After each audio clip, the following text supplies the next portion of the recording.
Récemment, la visite de la présidente de la Chambre des représentants des États-Unis, Nancy Pelosi, à Taïwan, a provoqué de grandes tensions dans le détroit de Taïwan et une forte réaction du peuple. Mais les États-Unis insistent sur le fait que la politique d'une seule Chine n'a pas changé.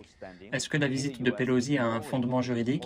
Les États-Unis ignorent-ils les faits historiques de la question de Taïwan? Comment les trois communiqués conjoints ont-ils jeté la base juridique de la diplomatie entre les deux pays?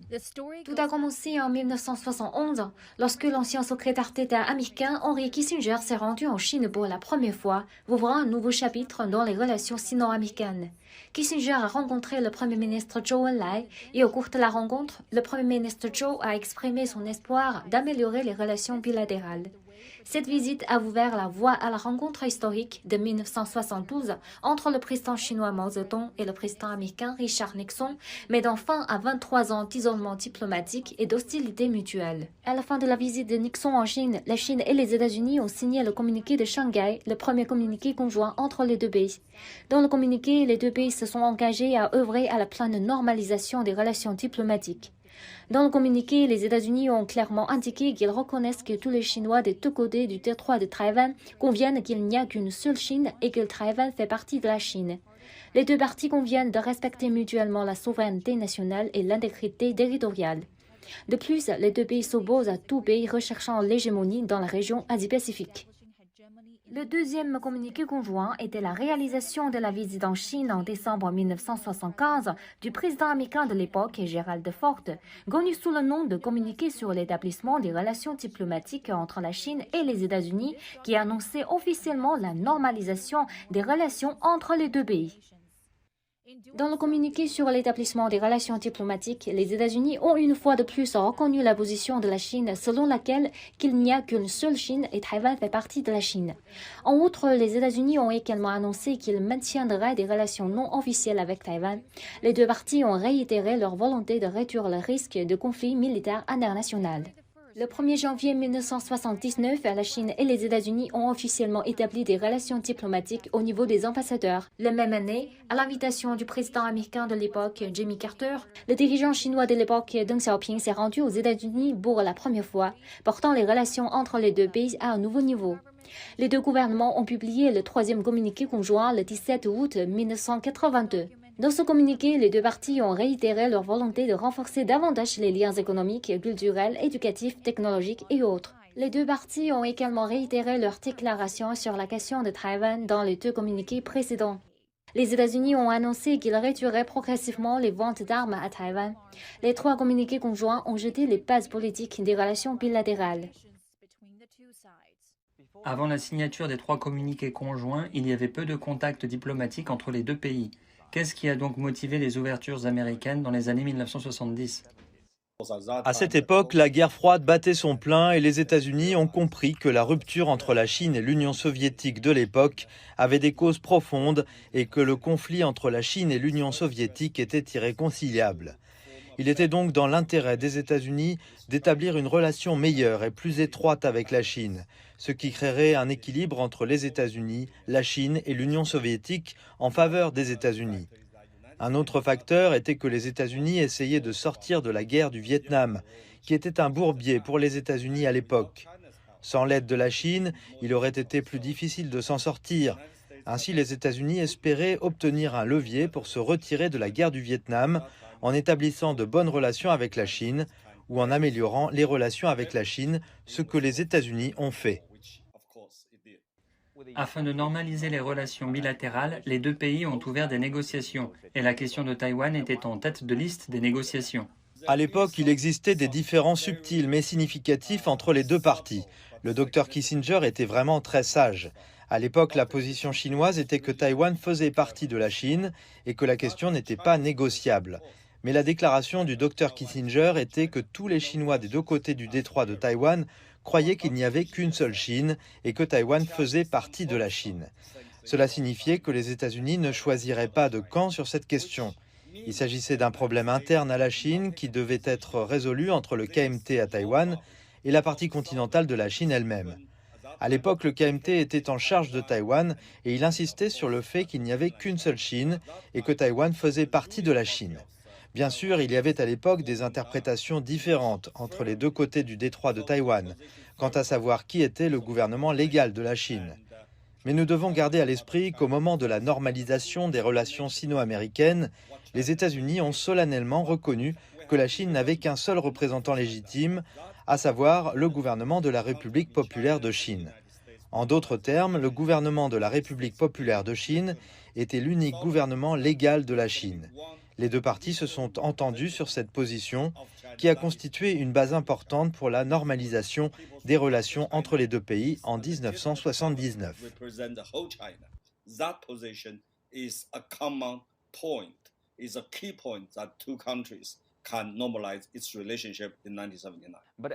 Aujourd'hui, le consensus sur le principe d'une seule Chine est remis en question. La provocation de Pelosi est dangereuse et déforme, modifie, obscurcit et évite le principe d'une seule Chine et constitue une tentative de franchir la ligne rouge et de défier la frontière. Nous, les États-Unis, n'avons plus ce respect pour ces accords originaux. Et les États-Unis agissent dans leur propre intérêt. Nous comprenons cela. En fait, j'irais même jusqu'à dire que chaque pays a le droit d'agir dans son propre intérêt. D'accord, très bien, c'est compréhensible. La Chine le fait et je suis content qu'elle le fasse. Mais nous devons regarder et reconnaître. Nous disons que si elle cancane comme un canard et marche comme un canard, c'est un canard. Et ce que nous avons ici, ce sont les États-Unis qui agissent dans leur propre intérêt. Et il est évidemment, comme j'aime à le dire, ma phrase chinoise préférée, Guo Fen Le. Ils ont dépassé les bornes.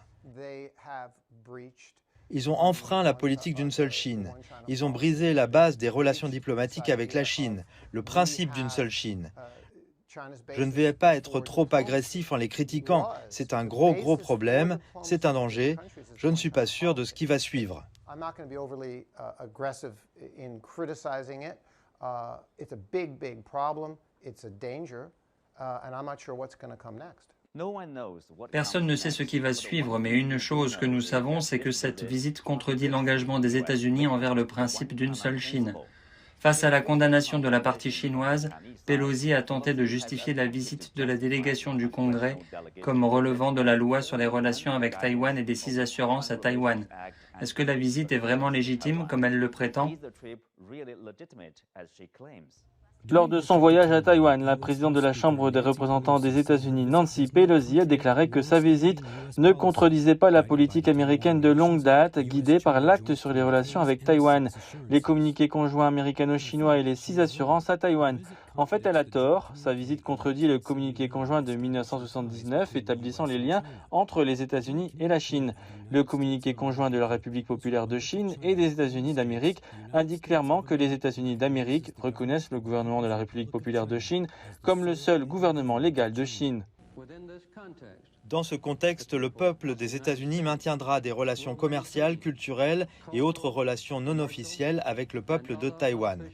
Le gouvernement américain reconnaît la position de la Chine, selon laquelle il n'y a qu'une seule Chine et Taïwan fait partie de la Chine.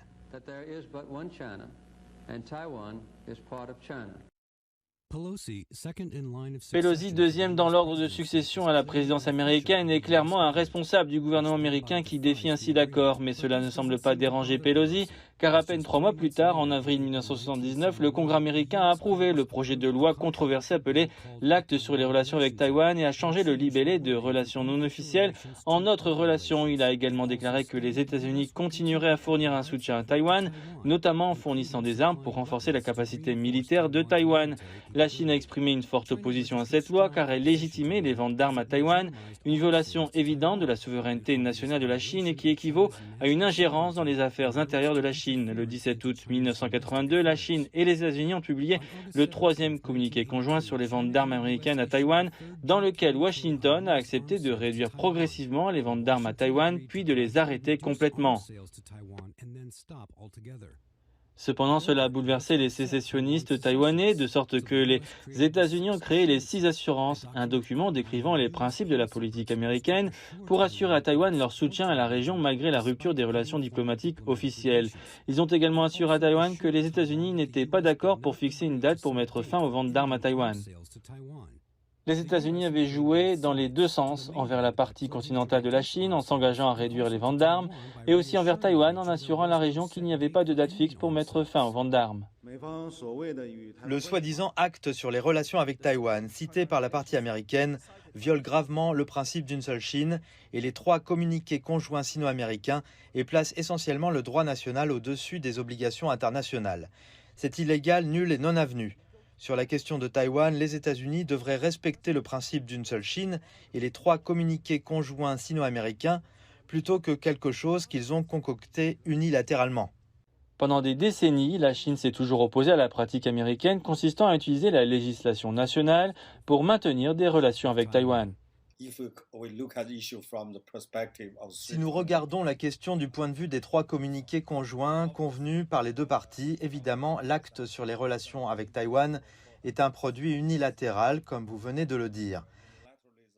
Mais nous devons nous rappeler que l'unilatéralisme est en fait ce qu'est l'hégémonie, une démonstration très importante d'une hégémonie, et qu'elle peut faire des choses unilatéralement, et les États-Unis l'ont fait tout le temps, qui que soit le président américain. Mais l'argument ici est que vous ne pouvez ni ne devez, un pays ne peut ni ne doit imposer une décision unilatérale ou un acte unilatéral sur un principe ou une politique solennellement et mutuellement convenue, ce qui est le fondement de la normalisation des relations entre 2 grandes puissances. Je trouve cela très imprudent et aussi à long terme très susceptible de conduire à un désastre, qui porte atteinte aux intérêts des 2 parties. Cela dit, nous devons également reconnaître que l'acte sur les relations avec Taïwan est en fait un jeu de la politique intérieure des États-Unis qui est resté un problème majeur dans les relations bilatérales vis-à-vis de Taïwan. Par exemple, cette visite de Pelosi à Taïwan est en fait, à mon avis, en grande partie due à la politique intérieure des États-Unis. Bien sûr, ce qui est endommagé, encore une fois, c'est une relation bilatérale entre les États-Unis et la Chine, et à mon avis aussi, l'intérêt des États-Unis eux-mêmes. Of course, what is damaged, again, is a bilateral relationship of United States and China, and in my view, also the interest of United States itself. Il n'est pas surprenant qu'il existe une rivalité entre différentes entités, en particulier les grands pays. La question est vraiment celle de gérer la rivalité. Pour bien gérer la rivalité, il faut éviter la guerre ou l'affrontement militaire entre les 2 parties, même s'il s'agit d'un accident inattendu. S'il s'agit d'une rivalité gérée, elle repose sur un certain fondement de principe. Et je pense qu'une métaphore chinoise est appropriée. La relation bilatérale doit avoir un certain garde-fou pour qu'elle ne dévie pas de la route. Et ce garde-fou a vraiment été la politique d'une seule Chine, le principe d'une seule Chine. En fait, comme Jimmy Carter l'a dit explicitement, Taïwan fait partie de la Chine. Les États-Unis reconnaissent que Taïwan fait partie de la Chine. Nancy Pelosi a percé ce garde-fou et l'a même démoli. Disons que la rivalité entre la Chine et les États-Unis ou la relation entre les 2 pays est comme une voiture en route. La voiture contourne les virages et monte et descend, il n'y a pas de garde-fou, cela devient très dangereux. Et c'est pourquoi il est correct d'appeler cela une provocation américaine de niveau stratégique. Pourquoi Nancy Pelosi s'est-elle sentie assez en confiance pour faire cela ? Je veux dire que c'est la position de Nancy Pelosi depuis longtemps. Elle est un faucon piquant sur la Chine. Je pense que c'est parce que Biden a dit à 3 reprises que les États-Unis étaient prêts à utiliser la force militaire lorsqu'il s'agissait de Taïwan, ce qui n'est certainement pas un lapsus. Cela fait suite il y a 4 ans, au moment où le Pentagone a publié son nouveau rapport quadriennal, sa nouvelle doctrine, préparant l'Amérique à un conflit de puissance majeure avec la Chine. Ainsi, les boussoles ont été réinitialisées, le garde-fou est en train d'être démoli, et c'est ce qui rend ce moment si dangereux et précaire. Et franchement, je veux dire ceci, pour le public chinois et le public international, ce n'est pas ce que le peuple américain veut après la guerre du Vietnam, de Corée, la guerre en Irak, en Afghanistan et en Libye. La dernière chose que le peuple américain souhaite, c'est une confrontation, en particulier avec la Chine.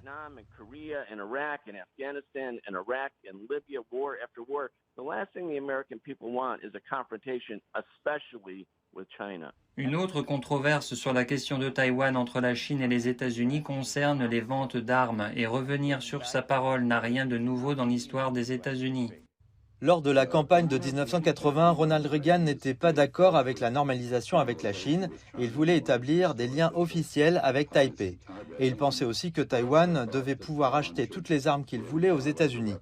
Cela a conduit à une crise qui a duré environ 18 mois et a abouti à des négociations au cours de 1982. La plupart d'entre elles se sont déroulées à ma table à manger, dans mon appartement à Sanlitun, à Beijing, et cela a abouti au communiqué dans lequel les deux parties devaient être plus explicites. Mais sous la condition de la normalisation des relations sino-américaines, les Chinois devaient accepter que les États-Unis allaient continuer à vendre des armes à Taïwan pendant un certain temps, et les États-Unis devaient accepter qu'ils ne pouvaient pas le faire indéfiniment. Mais sur cette base, nous étions parvenus à un compromis. Elle a produit exactement les résultats que nous espérions. Elle a incité Taipei à renoncer à son refus de dialoguer avec Beijing et d'engager un dialogue politique avec Beijing, ce qui a ensuite abouti au consensus d'une seule Chine. En d'autres termes, Taipei a dû chercher des moyens non militaires de gérer sa sécurité et son autonomie vis-à-vis du reste de la Chine, et Beijing était fortement incité à envoyer tous les signaux possibles d'intention pacifique pour que les États-Unis réduisent les ventes d'armes à Taïwan. 10 ans plus tard, c'était l'élection présidentielle de 1992 aux États-Unis. En raison de considérations électorales, le gouvernement américain a annoncé la plus importante vente d'armes jamais réalisée à Taïwan, soit 150 avions de combat F-16 aux autorités taïwanaises. Cela a rompu le cadre du communiqué et a remilitarisé une question qui avait été démilitarisée.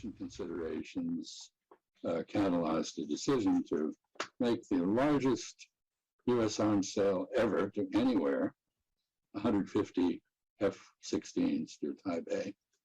That broke the communique framework and effectively remilitarized the issue, an issue that had been demilitarized. What I make of this type of flip-flopping is just really an earlier example of what we. Ce que je fais de ce type de volte-face n'est qu'un exemple précédent de ce que nous avons maintenant qui s'intensifie, ce qui est évident. Nous témoignons une violation spécifique, intentionnelle, je veux même dire irrespectueuse de la politique d'une seule Chine. Le matin où Pelosi a fait ses remarques sur le sol de Taïwan, elle a fait référence à nos pays. Elle parlait des États-Unis et de Taïwan. Donc nous avons là une violation directe. Et ce que je veux faire maintenant, je pense, c'est parler davantage de la question qui préoccupe vraiment tout le monde, à savoir pourquoi les États-Unis agissent de manière si incroyablement imprudente. Et pour répondre à cette question, tout ce que nous avons à faire est de regarder ce qui se passe dans le reste du monde. Tout a commencé il y a 70 ans, après la Seconde Guerre mondiale. Cela me dérange, vous savez, je suis américain. Des gens comme moi, tous les politiciens de l'Amérique, comme Tulsi Gabbard, des économistes comme le respecté Jeffrey Sachs, nous nous grattons tous la tête en tant qu'Américains. Nous sommes troublés par ce que fait notre gouvernement, car il est sur le sentier de la guerre. Respected Jeffrey Sachs. We're all scratching our heads as Americans. We're disturbed by what our government is doing because it's on a warmongering warpath. Nancy Pelosi, numéro 3 en ligne dans la hiérarchie du pouvoir américain, a créé un trouble non seulement pour la Chine, mais aussi pour l'Asie-Pacifique à un moment où tout le monde prône la solidarité mondiale contre une pléthore de défis. Nous ne connaissons pas les raisons ou les conséquences de la visite de Pelosi, mais nous savons que cette dangereuse provocation augmente les tensions dans la région, viole le principe d'une seule Chine et sape les relations sino-américaines. Les engagements brisés sont comme des miroirs brisés. Ils laissent ceux qui s'y tiennent saigner et regarder les images fracturées d'eux-mêmes.